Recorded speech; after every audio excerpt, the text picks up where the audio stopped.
excited to have you here today. And we're excited to have our guests here as well. We're gonna share their knowledge with everyone. So while folks are getting set up on Zoom, I'll introduce myself real quick. I'm Brittney Barlett. I'm Executive Director of Try This West Virginia. We are excited to have some folks here today that we'll introduce in just a second. With that, I would like to introduce Kate Long, our phenomenal media coordinator, who is going to do the work of introducing our presenters today. And I'm going to talk as little as possible because these people have a lot to say and I want you to have maximum time with them. Just want to say, if you have a question as you go along, put it in the chat. And, if we can weave it in, we will, and otherwise we'll certainly get to it. I'm going to show you the agenda and introduce the speakers, and then we'll go for it. And my dog is barking at the mailman. Of course, right now. All right. The title is a big, long title, but how else do you say this? How can you help move your community's economic development in a healthy direction? We are so lucky today to have Daniel Eades with us. Daniel is not an ivory tower person. He's boots on the ground guy who has worked with communities all over the state, WVU associate professor and extension specialist in rural economics, and he's going to have a lot of information for you. Jenny Totten, then you will have a chance to hear from the Community Development Coordinator of the West Virginia Community Development Hub, which just got an enormous power grant to provide even more assistance to West Virginia communities. So great. She will let you know about leadership development opportunities that the Hub offers free for you, because all three of these people agree you got to have good leaders on the ground for anything to happen. And then, speaking of good leaders on the ground, Gabriel Pena, Fayette County Resource Coordinator and Fayetteville Town Councilman.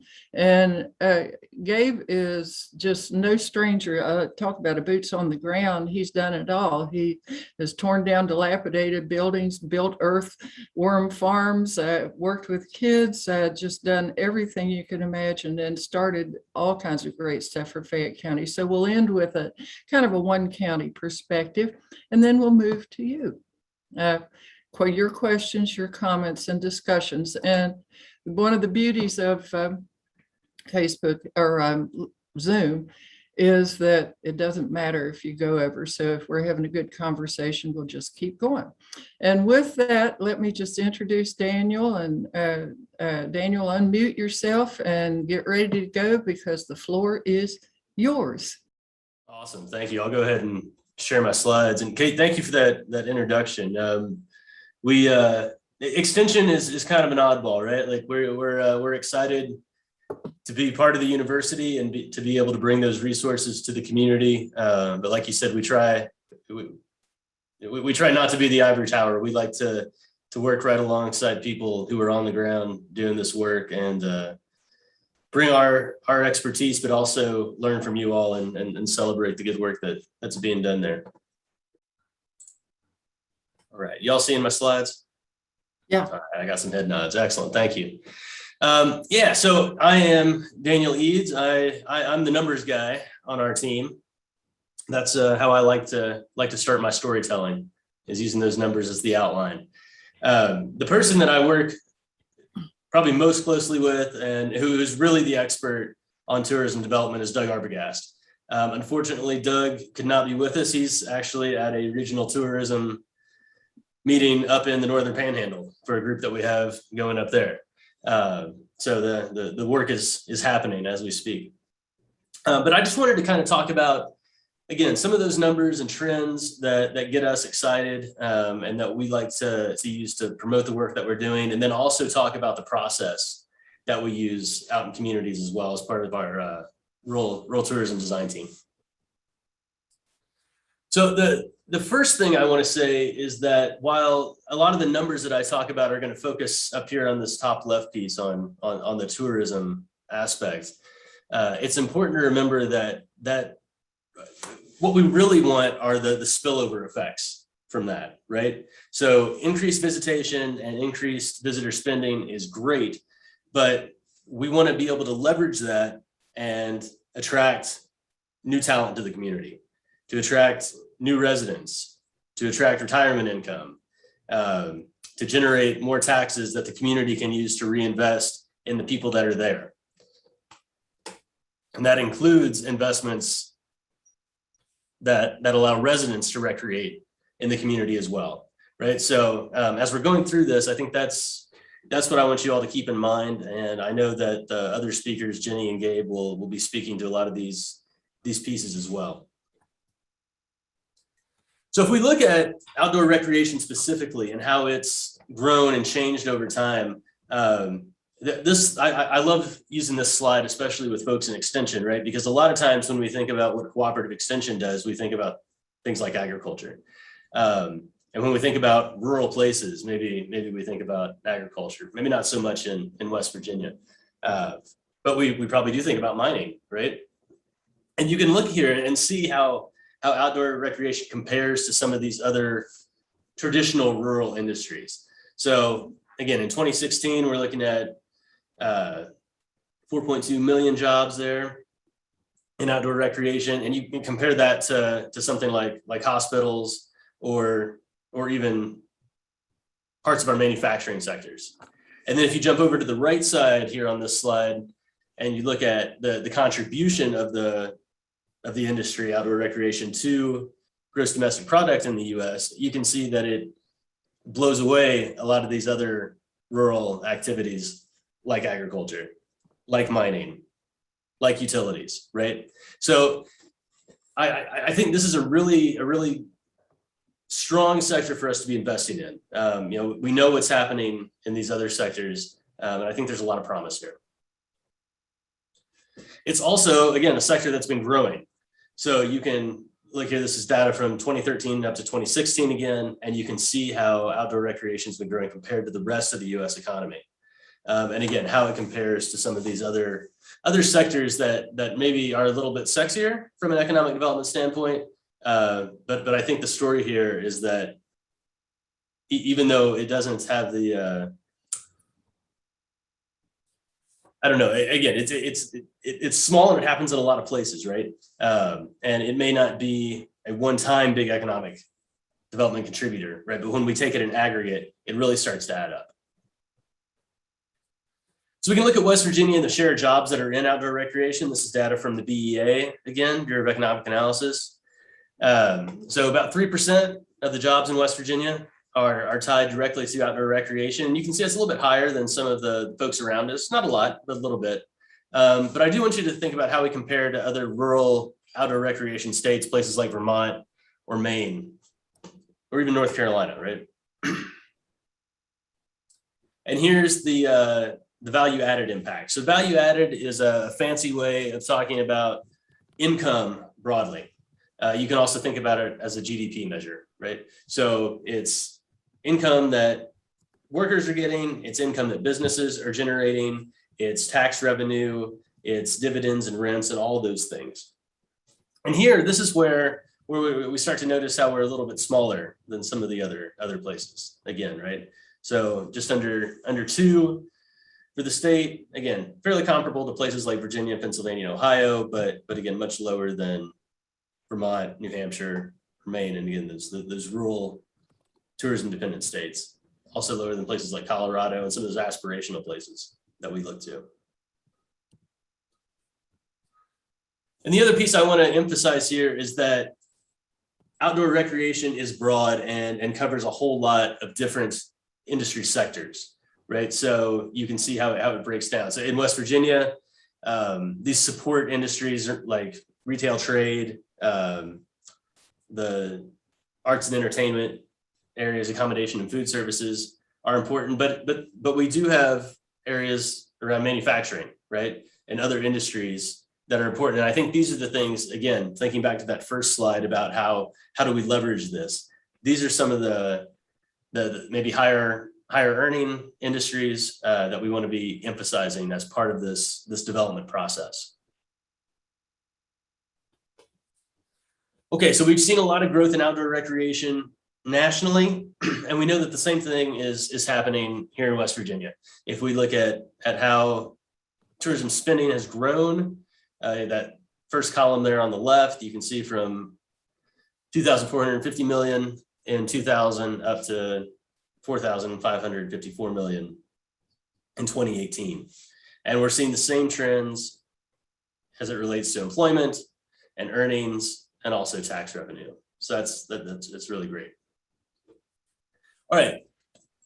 But who cares, right? Like, what does that mean for the state? What does it mean for counties who are trying to use this as a development strategy? Rural recreation dependent counties are some of the fastest growing counties in the United States. So this top left graph, this one is showing growth in population from 2000 up into 2015. And you can see the recreation dependent counties as defined by the USDA Economic Research Service were the fastest growing. And if we look at data from the census, more recent data from the 2010 to 2020 period, you can see that almost 60% of rural recreation dependent counties gained population. So for a state like West Virginia, who's losing population, right, this might be something that we want to explore more. And it's not just population, it's also wages and earnings and economic growth as well. So again, the graph on the right showing how recreation dependent counties, this time in the green line, are growing faster than our other rural counties. So recreation dependence, again, is a technical measure that the ERS uses that includes share of employment, share of earnings, and also things like second home ownership. So in West Virginia, we actually only have 2 counties that meet that criteria. It's Pocahontas and Greenbrier. But we know that a lot of our counties are especially dependent on recreation and tourism activities. So if you look over here on the right, we've got, I think, 17 counties with private employment in tourism greater than the state average. So the ones in green are the ones that are part of the Mon Forest, and the ones in blue are part of the New River Gorge area. And for some of these, it's tremendous, right? So Pocahontas, we're looking at almost 40% of their employment, private employment, tied to tourism and recreation. And again, because of that, we see real economic impacts in our community. So in Tucker County, this is 2018 data, I believe, maybe 2017. We're looking at 27% of private employment in the leisure and hospitality sector. And what's the total impact in the community because of that? We're looking at 970 jobs, which is, I don't know, it's about 35% or more of employment in the county that are being either supported directly or indirectly by leisure and hospitality and tourism. 44 million in total income in the community, including just about $20 million in labor income. So these federal lands in West Virginia, especially, are really important, and they're important across the country. And this is, again, the table up there on the left, a little bit dated, but you can see the size of those numbers. And if you look at West Virginia, what the national parks are doing. So this is data from the New River Gorge National River, right? And we can see the impact. And we know that we're only going to see bigger impacts going forward because of the new designation as a national park. I believe Senator Capito talks about a number in the 20s, 20% growth. If we look at other places, it may be a little bit less than that, but I would say at the minimum, we're going to be seeing probably 6 to 10% growth in visitor spending and associated impacts because of that, just because of that designation. So this is going to be really important for the southern counties. And the numbers, they dipped a little bit, but surprisingly, we've seen a lot of growth because of what's happened with COVID. For a lot of these rural places that were a little bit further removed from metropolitan areas, we saw we saw growth associated with COVID recreation as opposed to decline. So that's been positive. And again, something that I think we can tap into and sell to places, to people in places like Metro DC, Pittsburgh, Columbus, areas like that. And one more thing I wanted to point out here, thinking about how employment and income will change. Here's an example of how national park designation has resulted in employment and income growth in these places. So you can see about 4 years out, we're looking at pretty solid growth in both income and employment. So I think that's going to be promising going forward. All right, Kate asked if we could talk about some specific examples of activities in West Virginia. So I just wanted to pull in some that we've worked with. A lot of the work that Doug and I do is around mountain biking and trail development. So you can see some of the spending numbers associated with that. Non-local, and this again, just daily expenditures in the 150s for a lot of these places. And we're seeing similar numbers here in West Virginia as well. So that last line there is Tucker County from work that Doug and I did, some surveys. Our local user expenditures were lower, but non-local daily expenditures right on par with what we're seeing across the nation. And we ran some numbers for Richwood, and we did some different scenarios. And again, early in the game, if we're only getting 1,000 total users, okay, employment, not huge, right? Supporting one job and $20,000 in labor income. But as these systems get built out and start to attract more people, right, those numbers can really increase. So if we start to approach something closer to 10,000 people coming through, well, now we're up to 7 jobs and $185,000 in labor income. And again, this is just looking at one community in West Virginia. So we start to extrapolate this out, right? And this can be pretty positive for the state. All right, maybe you like things a little bit slower pace, right? We know residents in West Virginia are a little bit older than the national average. So we can look at activities like rail trails. We did some work for the Clear Fork Rail Trail Project in Whitesville. And you can see the age of respondents for some other surveys that have been done.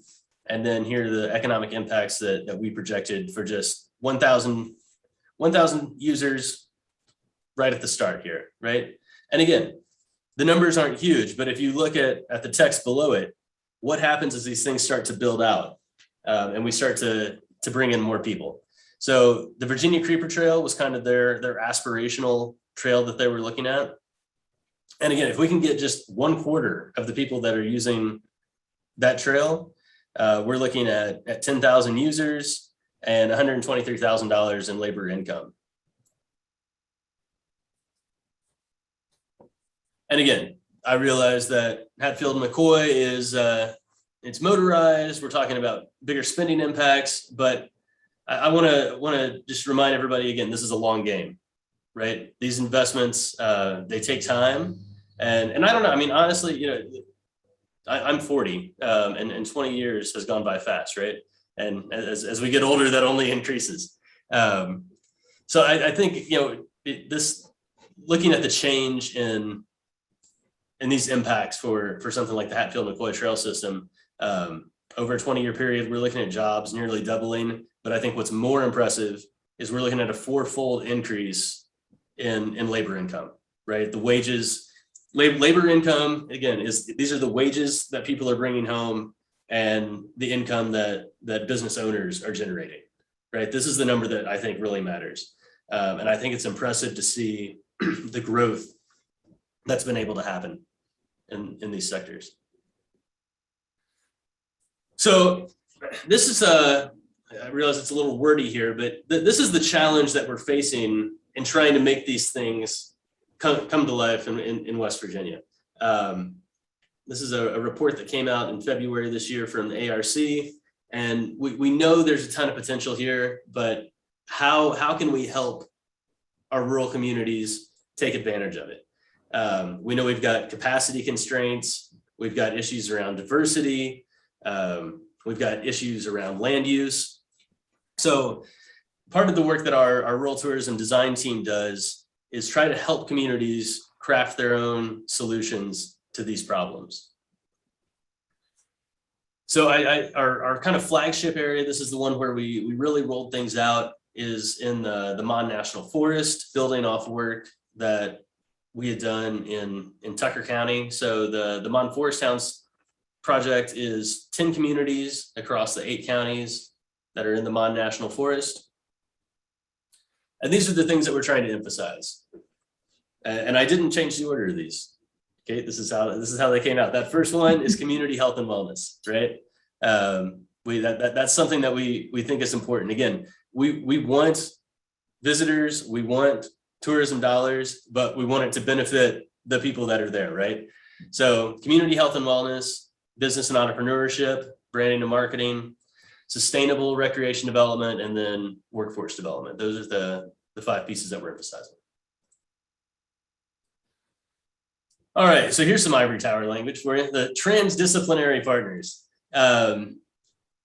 Transdisciplinary work is work that engages people from multiple disciplines, as well as people in the community.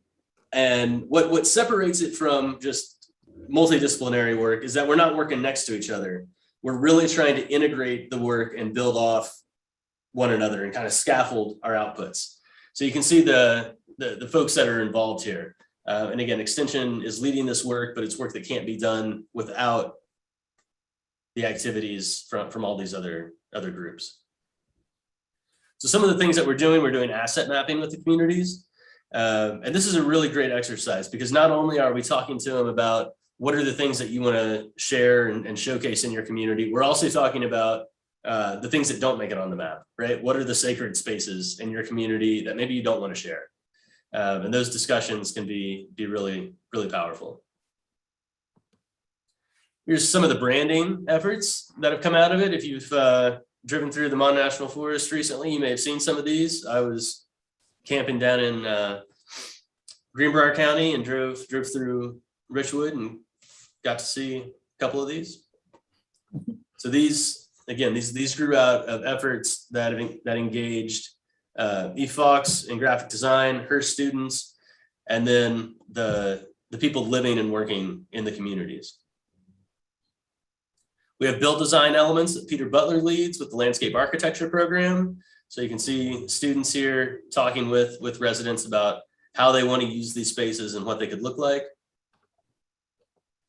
We've got the website, which showcases and markets the communities and the program. And then outside of the university, this is what's most important, right? It's the people that are on the ground doing the work on a day-to-day basis.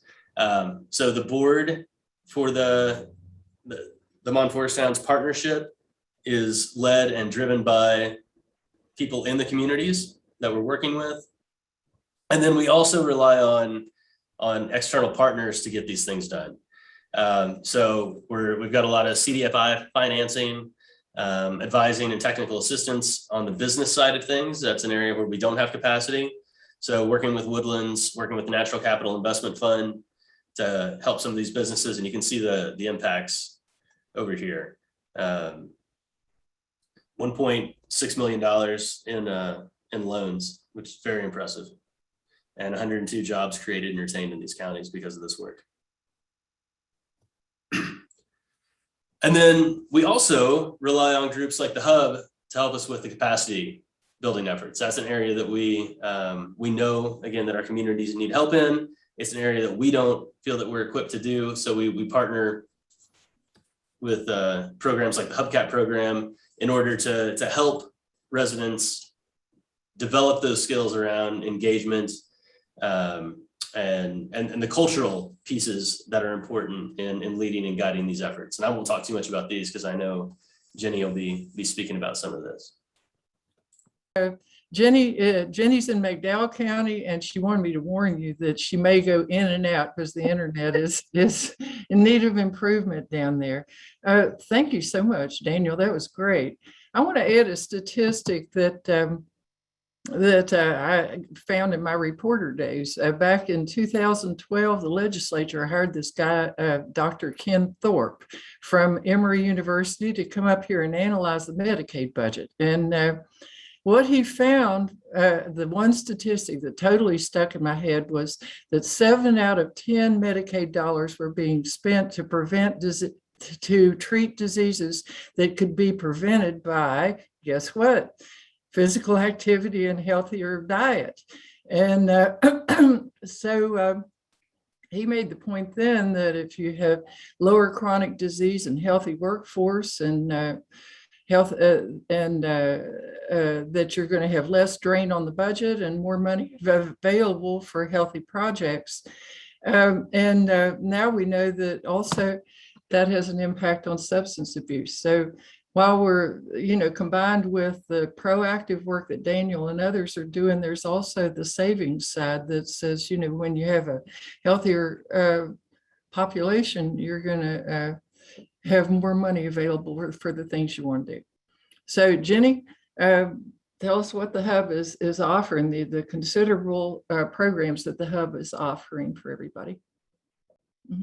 Sure. So Daniel kind of gave everybody the why you might want to invest in tourism and in recreational economic development and kind of healthier community economic development. I'm going to give you the how, and then Gabe's going to give us a really awesome example that's the larger Fayette County piece. I think Brittney is going to share my slides for me. Like Kate said, I'm in McDowell County and I compete with bandwidth, and today I'm competing with a bunch of high school kids who just got put on virtual learning. So my picture may go in and out, but you should still get my audio. So this is, my name is Jenny Totten. I am the Community Development Coordinator with the West Virginia Community Development Hub. Now, interestingly enough, you do not hear the word economic anywhere in any of that title, mine or the organization's. However, we believe wholeheartedly that in order to get to healthy economic development, you have to do community development first. And so for those of you that have not met the Hub, and it's interesting because I recognize a lot of names on this webinar, but for those of you that have not met us yet, we basically are here to support West Virginians with tools and training and technical assistance that you guys need to lead and spark positive change in your hometown and all across the state. And so I like to think of us as a nonprofit that we work for our communities and with our communities. We do not work at our communities. We have two major purposes. We finally have gotten it down. We have two major purposes. So the first of which is we coach volunteer leadership teams in communities, and as well as out of community. If it's a leadership team around a sector, we'll do that too, to help build sustained development particularly in our rural areas. So you don't see us working heavily in Charleston, you don't see us working heavily in Morgantown, you don't see us working heavily in Huntington, but where we are working is we're working in the Parsons, we're working in Cowan, we're working in McDowell County. So we kind of go where there's not already an expert in community economic development. And then our other purpose is we work to grow the overall system of community economic development in West Virginia through partnership. And so we're trying to both work on the ground in our communities as well as pull back and take a look at the larger system in West Virginia and say, what are some of the larger systemic issues of community economic development, and how can we help coordinate solutions to those problems? All right, so then I will let us go to the next slide.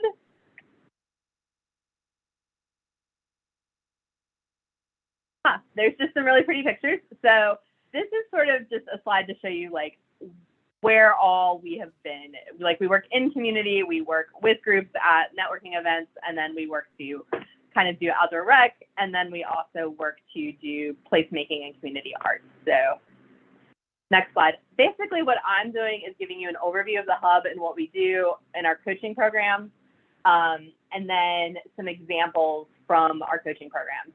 So our development pipeline that we believe in, we take a nod from, if you've ever heard the theory of accompaniment, or if you've ever read anything that Von Grisham has written, who is a wonderful community development expert out of Tupelo who works with community, we think that first you need to work on individual leadership development. So you have to grow capacity within yourself to hold development work. Then you start to work with others to hold larger capacity. So that would be something like me saying, building up my leadership to say, oh, maybe I want to take on a board role with this organization, or maybe I want to stick my neck out and run for city council. So that would be an individual leadership development moment. And then group leadership development is, oh, maybe we should form a group of folks who are concerned about building a water trail in our community. And so that group that's working on that water trail, we would work with them on their own leadership development to then get to community development. And that's what everybody thinks of. You know, one of the most visible sectors of community development is like the beautification and the arts sector. So that's where you start to get things like murals being painted, planters being put on Main Street, the actual boating ramp being put in, a kayak festival being held. So that's where you start to get groups gathering that are larger than that planning team to get involved in their community. And out of that grows economic development. And so once you have energy that's kind of coordinated in your community and sustained, then you start to support local businesses. Then you start to say, ooh, what businesses are missing and how do we help grow those businesses? Or you say, we don't have this expertise in our community. How do we find somebody with this expertise to help us in our community make this business that we need? The interesting thing that I want to note is you didn't hear me say attract investment or any of those typical economic development terms, right? So in the 1980s, and I think a lot of West Virginia is still sort of in this mode where if we don't have it here, we have to attract it from somewhere else to come in. And what we have seen play out over and over and over again is that doesn't work. So you may, other than the Toyota manufacturing plant in Buffalo, in Putnam County, in Southern West Virginia, that really has not been a strategy that's worked. And so what we're doing is saying, let's take the assets that you already have in your community and how do we build economic opportunities around those assets? And so that's how the Hatfield McCoy Trail happened. That's how, you know, the Monforest Towns initiatives happened. That's how a lot of the trails and such that go through the state that wind you through tourism, like little tiny towns with tourism, have happened. Is they've said, well, we have this asset. How do we grow this asset? And you'll notice it's a very different language. It helps keep everybody a little more positive and a little more optimistic about change. And so we tend to like that. All right, so the next slide, I'm gonna talk about each of these and where the hub plays and kind of what we do. So within individual leadership development, we have a couple of things that we do. So we work, anybody who's been on a hub team, you know that you get assigned a community coach, and that's your staff member or your contractor from the hub that guides you through the process. We're not necessarily your sage, but we're kind of your fearless leader that's shoving you off a cliff, I think sometimes, towards development. And so we have recognized that, you know, the hub cannot do it all. So we help train other folks in community coaching. And it's exactly what you think it would be. Instead of coaching a soccer team, you're coaching a group of community members. And so we have a beginner track, which is open to anybody. And we just kicked off our first, well, it's not our first cohort, but our first virtual model today, which is they do 4 weeks of virtual. And then in non-COVID times, there will be an in-person opportunity after that. But this is to teach you kind of the basics of community coaching, as well as the basics of like things like leading a meeting and getting a group of people together and conflict resolution. And so all of these soft skills that you need to be able to utilize in order to work with others. And then those that go through the beginner track or who have had comparable experiences are invited to apply for an advanced track for community coaching. And this is where we're kicking off that fellowship tomorrow. And so we have 10 that have been selected this year. And so folks came in with an application, and then they also came in with an idea for a project that they're working on in their communities where they may need some assistance. And so they get matched up with an individual coach to help them through, and they talk to that coach twice a month. They have individual leadership development activities, and then they have larger activities as a group. And then there's a check-in with them. So all of their homework is really them implementing their projects in their community. And then the other thing is we will do, it's a fee for service, but we will do specialized organizational trainings geared around community coaching if an organization asks us to. And so we think that the Eades example is, we're pretty sure that the Rural Health Initiative is going to ask us to come in and do this for their coaches. And then we also routinely, last year we did it for Peter Butler's class with WVU. I know he's on here, but so we regularly come in and we'll tailor the coaching training to whatever your outcomes are. And so, for example, in Dr. Butler's class, what we ended up doing was working with him to figure out what his students needed to best be able to implement the Fulcrum program in the rural communities that they were working in West Virginia. And then we were along for the ride, right? We don't ever quite go away, which is like an excellent thing, and also sort of like, well, okay, we're here for good. And so we're always around for questions. We're always around to give advice. We're always around to learn from you guys too. And then the other thing that we do in individual leadership development that just kicked off this year, kind of as a result of COVID, but also as a result of us recognizing that, you know, the hub does not have a staff of 100. We have a staff of less than 20. We cannot be everywhere at once. And multiple communities, multiple individuals have asked us to coach and assist with work, and we haven't been able to because our capacity is only so much. Is we're building out a virtual platform that is kind of community and economic development 101 with like choose your own adventure style, sort of like the Try This website is for healthy community projects. For us, it's for community and economic development. And so all of module 1 is up, which is getting started. And so you're welcome to go to the Hub website. There's a little bit of reading and then some activities to do either by yourself or with a group, and then some journal reflections. And it's basically helping individuals who are super interested in doing this work or in building up their communities be able to do it without having to access the hub. We offer it free of charge. If you have a question, you can email a coach, we'll work with you. It's an excellent thing that we kicked it off in early July, and so the first 6 are up. There will be 7 modules with 7 lessons each in those modules, and you don't have to do them all. You can sign up and take what you want. Like, if you're not interested in the arts, you don't have to do the arts modules. This is it's a neat way to get out more information. All right, next we're going to talk about group leadership development and our programs around that. And so here's where I started giving you concrete examples of communities that have been in the program, so you can kind of see we vary in size from communities of I think our smallest community that we've worked in has had about 200 residents, all the way up to neighborhoods in Clarksburg. And so Cultivate West Virginia is our entry-level program that you would apply to as a community. And so the hub, with all of our traditional community development programs, we require an application process. And it's not hard, but it's just for us to know that A, your team is serious, B, there is a team, and C, that you guys are ready to invest in your communities. And so what Cultivate does, Cultivate says, there's a small group of people, how do we engage our entire community? And so this is for folks that are like, oh, I have some cool ideas, but what if we could get a lot of cool ideas going? And so we combine technical assistance, coaching, and then mini grants and or investment into communities. And so Cultivate, there's the technical assistance piece, there's workshops that folks come to, and we kind of tailor them to the community's needs.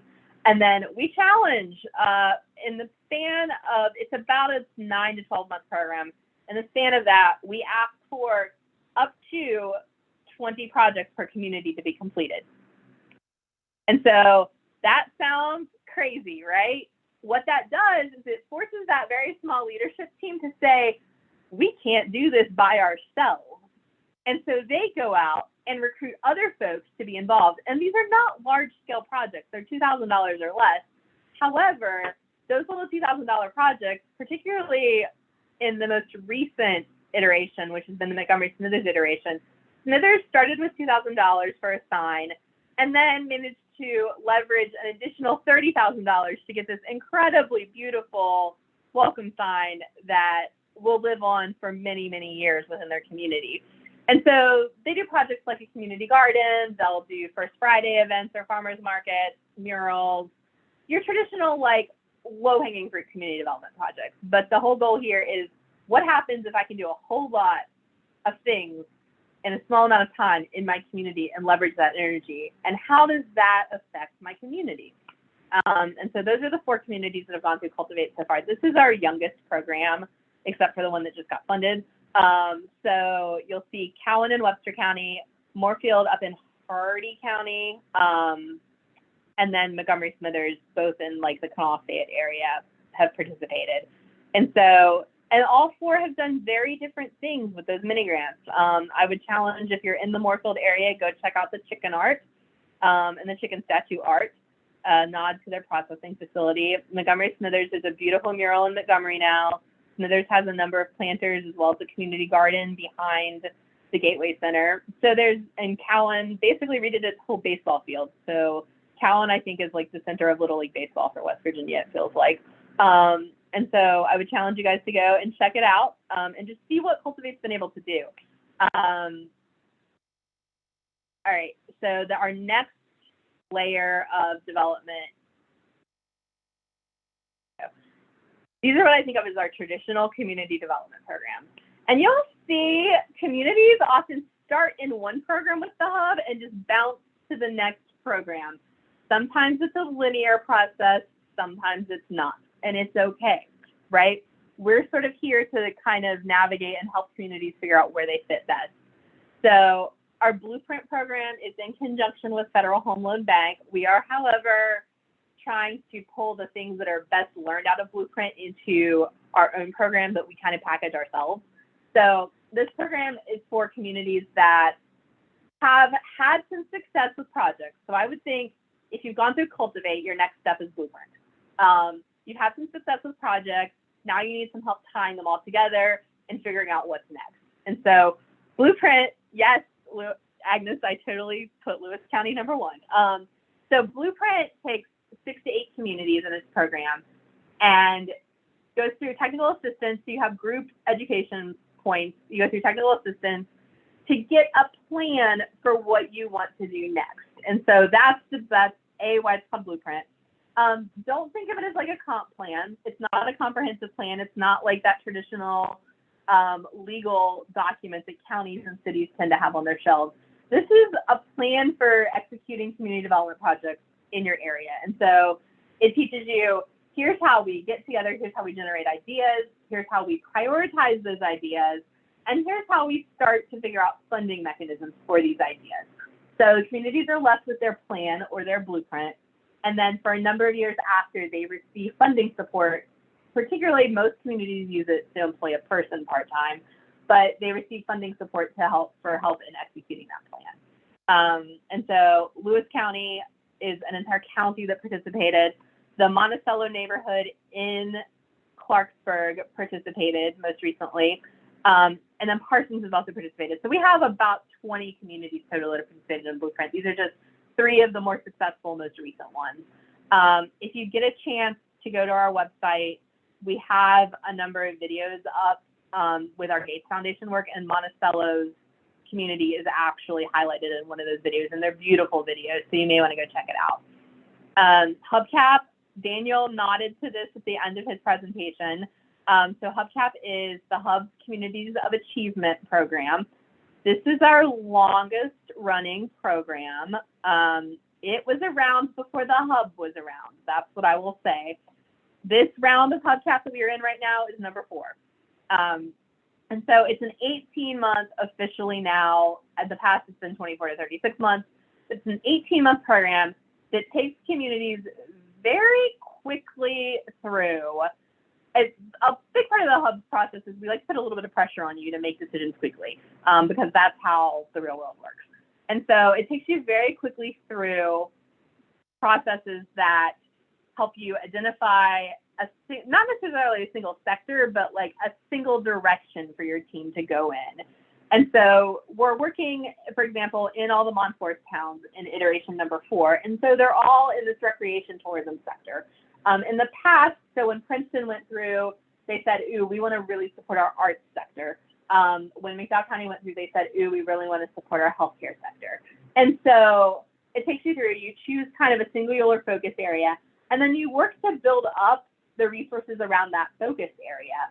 And that results in supporting small business development. That results in more projects being done. You also receive funding for a single project. So Mate One, for example, utilized theirs to start work on the Zanini buildings, and so to do some dilapidated property work. Other communities have used it for, McDowell County had employed a person to help assist with a lot of the ins and outs of supporting rural healthcare. Princeton, they used it to support the Princeton Renaissance Project, which is the downtown development project within Princeton. And so this is just like this is, until most recently, this was our most advanced program. And so the goal here was like, what happens if we give you, $25,000 to $50,000 for a single project and help you in implementation of that project with the planning process and then finishing it out.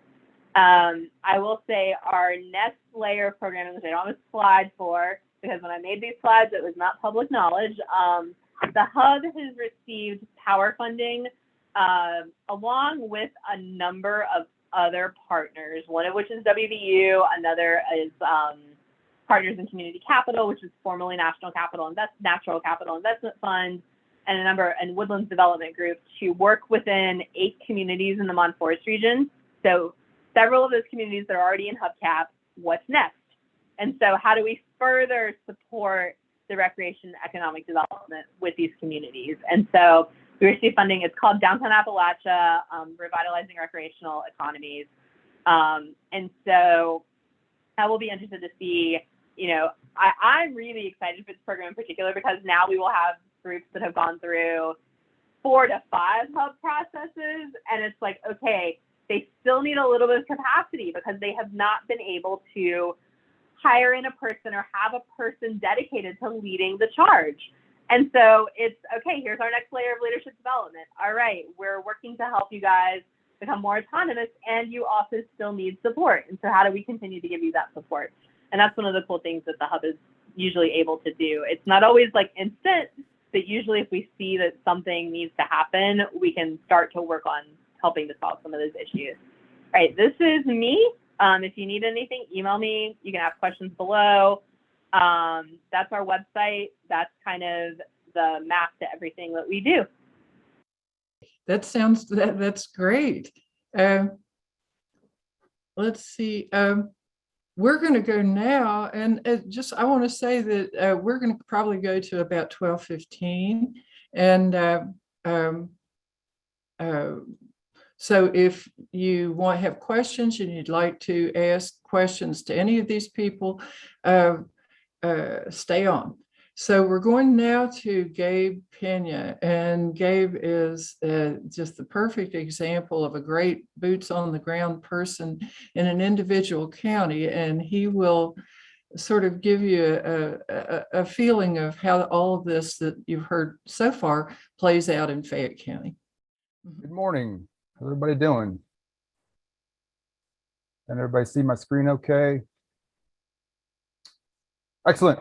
So yes, my name is Gabriel Pena. I wear a lot of hats. I have the privilege of wearing a lot of hats here in Fayette County, but today I'm wearing the hat of Fayette County Resource Coordinator. We are the Grants Development and Administration arm under the Fayette County Commission. We also do some project management. So I appreciate being asked by Kate and Brittney to share some of our successes here in Fayette County. Today, I'm going to go over 2 projects which the Fayette County Resource Coordinator's Office has a heavy hand in helping facilitate, and 1 project that has been successful and really just deserves a shout out. So how can you help move your community's economic development in a healthy direction? In my humble opinion, engage and empower the boards and committees that will be able to effectively implement the vision, much in line with the work that Jenny and the Community Development Hub are doing.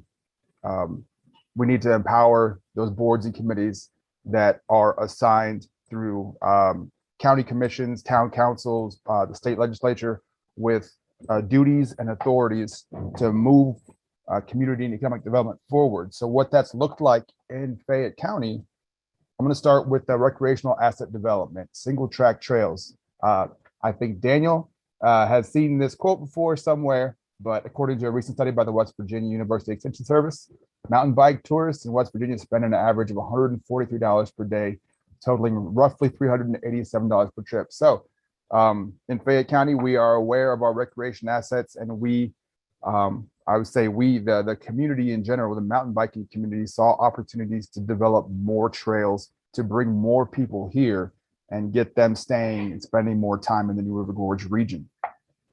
So Wolf Creek Trails Initiative started really all the way back in 2017 when the New River Gorge Trails Alliance got a $140,000 ARC power grant for trail planning of a regional trail system. Now, this regional trail system is slated, and we are still working towards this, to go from the Monongahela National Forest in the Richwood area all the way down to Beckley and Summers County. On this map, you can kind of see the New River Gorge region, Fayette, Wally, Nicholas, and Summers, and centrally located in Fayette County is Wolf Creek Park. This is 1,000-acre mixed-use business park that's owned by the Fayette County Urban Renewal Authority. On this map here, you see some of the fuchsia lines on there. Those are some of the trails that the New River Gorge Trails Alliance needed to have constructed to be able to build this trail network. And right there in Wolf Creek Park was a significant through section. So some of our, and there's that fuchsia line again, if you can see that on the western side of what the black line is, Wolf Creek Park. Some of our local trail folks got a hold of that regional trail concept, and they mapped that initial backbone trail that went through Wolf Creek Park. Then they also started mapping some other trails. All those squiggly lines, those are mountain bikers that turned on their GPS tracker and then started tracking those maps, or tracking those GPS coordinates and uploading them to a map to show how much trail development was possible in Wolf Creek Park. This is what ended up actually being constructed. These are the trails that we finished up with. That's 17 miles of single-use track and about 300 plus hours, not including the maintenance work that's going on currently. 300 volunteer hours went into doing the initial ground truthing, flagging, clearing the corridors, clearing out downed trees, removing routes. There was a no stop policy, no stops allowed on these trails. We had to clear them out. And in October of 2020, after 3 years of volunteer labor, we were able to cut the ribbon on the Wolf Creek Park trails. $150,000 did come from the Fayette County Commission for Trail Construction for a contractor to come in and clean up and finish the work that was started by volunteers. But I want to go over this again right quick as far as a governance standpoint, because I'm a governance wonk. And again, getting to the boards and committees and getting in front of them and articulating the vision, I feel like is key to making these projects work. And that's really how this works. So for the Wolf Creek Trails, we started with the New River Gorge Trails Alliance and their $140,000 planning grant. And then we had to engage the Urban Renewal Authority to talk to them about using their property for the actual trail construction. $150,000 of construction funding came from the county commission, and all those volunteers that were out on the trails doing the clearing, doing the ground truthing, they were hammering the Fayette County Commission's door down to ask them for that $150,000 to do the actual construction that would complete the trails and create that recreational asset that we could use to spur economic development, to create opportunities for physical activity, to create opportunities for strong social networks in Fayette County. And that's really how that came to be. We are currently working on getting an additional 20 miles of trail built at Wolf Creek Park, but we have to go back to the drawing board as far as funding goes. So happy to discuss that further once we have time for questions. The next initiative I'd like to talk about is some of our local foods development initiatives. West Virginia consumed $421 million of fruits and vegetables, and currently we are only producing $26 million worth. So in response to this, Fayette County implemented or pursued an initiative that we now know as New Roots Community Farm. So again, this is a super governance wonky process that has resulted in a really amazing 82-acre production farm that we are using as an agricultural incubator for the region's agricultural producers. So starting back in 2016, conversations here in the Fayette County Courthouse with the Resource Coordinator's Office and the Farmland Protection Board, we convinced the Farmland Protection Board that it was a good idea for them to purchase this farm that was coming up for auction. Now, Fayette County Farmland Protection Board, farmland protection boards in general, have been empowered by the West Virginia legislature to place conservation easements on farms, on agricultural lands, where the owner voluntarily requests the conservation easement for those lands that are facing significant development pressure. Funding through the legislature, that's provided through the legislature, allows for the Farmland Protection Board to purchase the conservation easements, to purchase the development rights, and thereby allowing the agricultural lands to be protected in perpetuity, so they will remain agricultural lands. So again, the Fayette County Resource Coordinator's Office convinced the Farmland Protection Board, you should purchase this farm because of where it was at, in proximity to Route 19, in proximity to the Appalachian Food Corridor, which stretches from Athens, Ohio to Abingdon, Virginia, that this could be an anchor institution to grow the local foods economy of the New River Gorge. And they bought it. They bought the farm for $495,000 at a public auction. After that, we went and asked the Benedum Foundation for some funding to help us pull together a business plan and feasibility study for making that farm an agricultural incubator. So I'm happy to share this feasibility study with you all if you'd like to take a look at this document that Downstream Strategies put together for us. So again, let me take that back. Here's the photo when we first started, the aerial photo of the 82-acre farm. And this is recent. This was probably 2 months ago, aerial photo of the infrastructure that we've managed to develop on this farm. We started building on this farm in 2019 with some USDA funding under their local food promotion program, under their rural business development grants. And now, again, we are using this as an agricultural incubator. It's a full production farm, intensive vegetable production farm. That's the ribbon cutting back in 2019. There's a shot from just this growing season. And we do take some of the produce from this farm to different markets. We are working on food access programming throughout Fayette County. And there's our farm team. So through grant funding, we've been able to hire 3 apprentices, 1 director, and 1 sales and aggregation director. But again, the governance aspect of this was the Farmland Protection Board. We had to engage them to ask them to do something that was more innovative than what they usually do. We had to get funding for our feasibility study. We asked the Urban Renewal Authority to manage the programming and manage some of the grants, because the Fayette County Farmland Protection Board was not willing to operate programs. They just wanted to own the land. And then staff and financial support has been provided by the Fayette County Commission.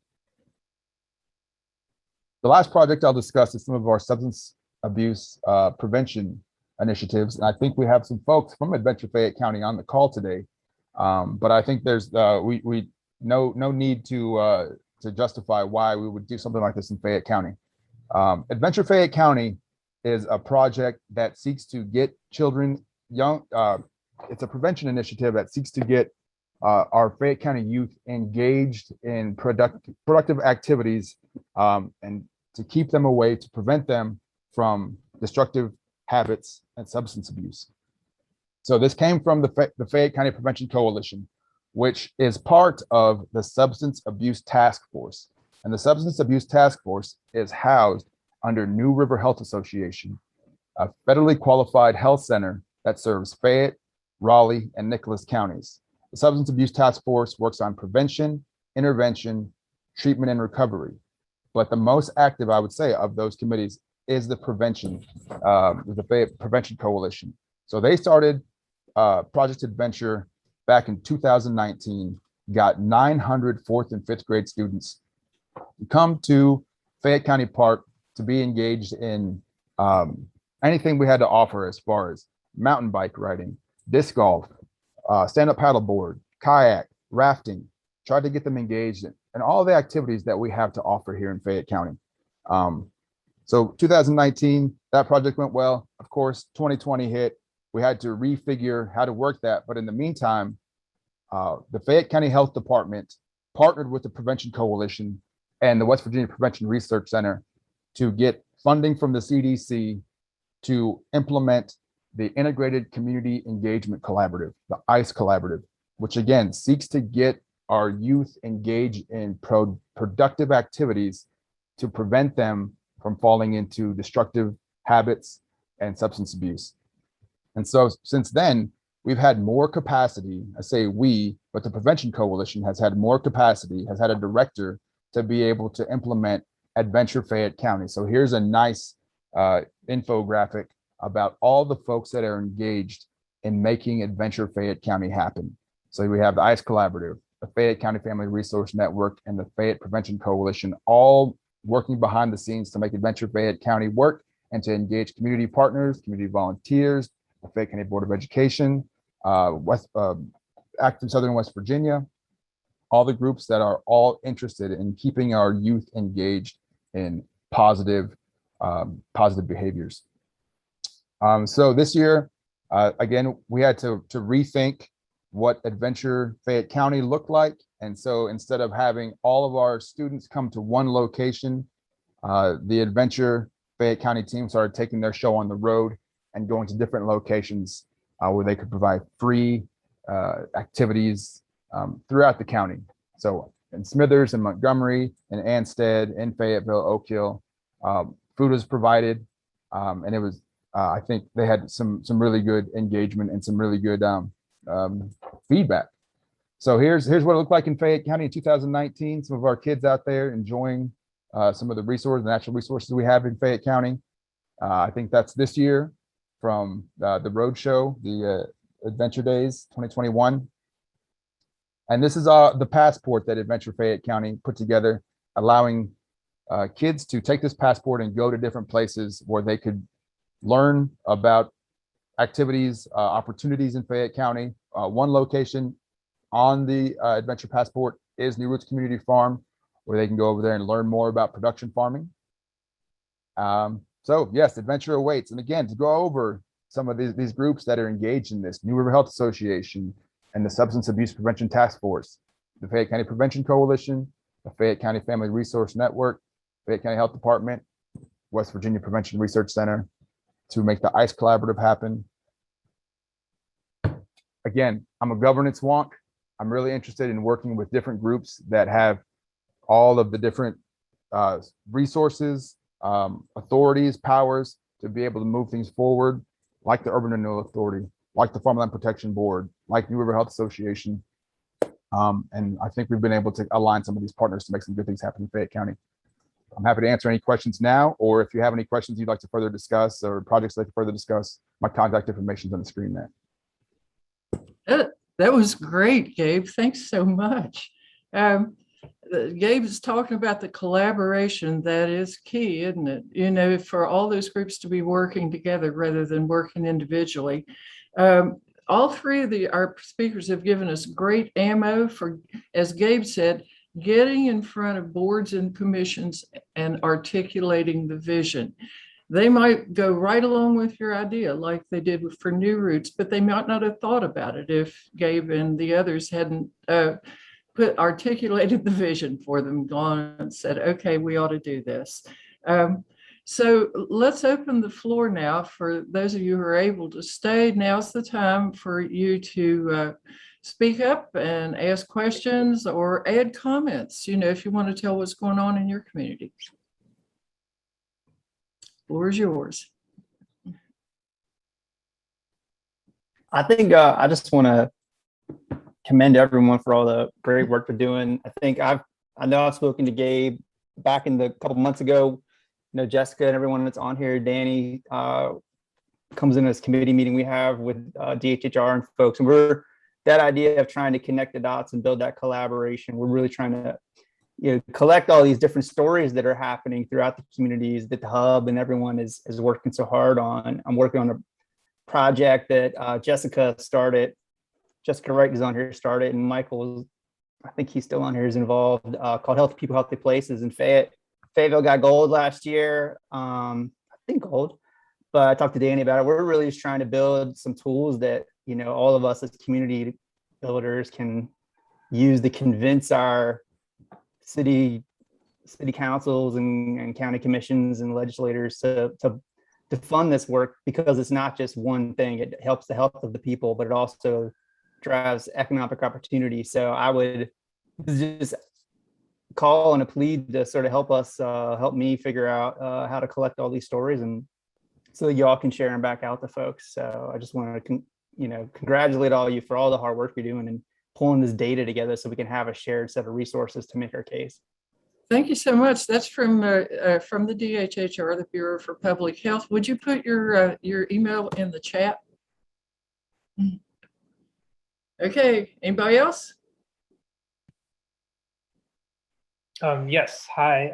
I did, and this is just to kind of expand on what a lot of the speakers have mentioned about getting in front of your boards and commissions. I think it also goes even a little bit further back, and being proactive on asking questions of candidates or people who are looking at serving on these boards, kind of what their stance is and what their thoughts are prior to getting on there. So it is kind of trying to figure out if you can populate those boards with people that are going to be maybe a little bit more progressive in the thought of governance. I think everybody is kind of on the same page with this. We can't rely on our existing leaders to think of all the things that would make the communities healthier, because after all, our real objective is, as we bring in more tourists and more tourist dollars and those sorts of things, the goal is a healthy community, and everything that we build that attracts them is there for the community and for the people who live there. And so, it's a win-win. Anybody else? Oh, go ahead. I'm sorry to cut them just a little bit of slack, because I am a recovering talking head. They have their own hands full with all the services that they're providing. So what you find is, now you're finding that the broadband conversation is getting injected. 10 years ago, this was not even on their radar. So when you talk about outdoor recreation and stuff like that, I know somebody said this is a long game, but looking forward, I think it's something that can get incorporated into into our towns, into our cities, into our counties, where you start to have actual people employed to be helping increase the value of those assets.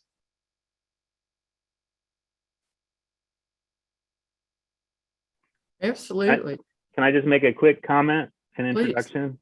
So yeah, I'm Peter Butler. I work on Daniel's team with Extension, Community Resource Economic Development, and also on the Hub team with Jenny. And so one of the things that I think is important to think about is having plans, right, to put in front of the board. So the planning process and the capacity building there, but then just never letting go of that opportunity. People are looking at plans that we did in the landscape architecture program 8-10 years ago, and they're coming back, they're surfacing because new opportunities are coming around. And so we love to imagine and draw and design different environments with people through a participatory process, and then to try to make those plans a reality with working with the Hub, working with West Virginia Brownfields, et cetera.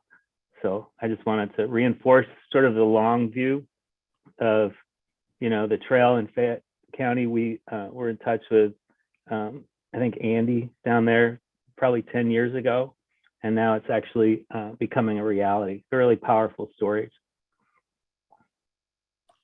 Yeah. Sorry, Kate, go ahead. No, please go ahead. Well, I was just gonna, I think it's great that we're building an ecosystem that is there to continually be engaging with communities throughout this process. I mean, I just looking at the presentations, I mean, it was great to see Gabe referencing a report that I had done, I think 2 actually in there, and thinking about how, you know, we engage with the hub on these things, and the hub comes back in and says, okay, we need follow up on this. And like Peter was saying, there's design pieces happening at multiple places. DHHR is working on collecting data. So I just hope that people will think about, well, I guess recognize what's being put together here, and feel like these are resources that they can tap into. I mean, because there's so many different folks involved that I think no matter where you are in the process, somebody will be able to help you where you are, meet you where you are. It feels like we're at a tipping point, don't you think? I mean, this last round of ARC grants was heavy on healthy communities. The Mountaineer Trail Network, do I have that name right? But run by the Friends of the Cheat, they got a big grant. High Rocks got a big grant. You know, people are beginning to see, okay, healthy community development is not separate from economic development.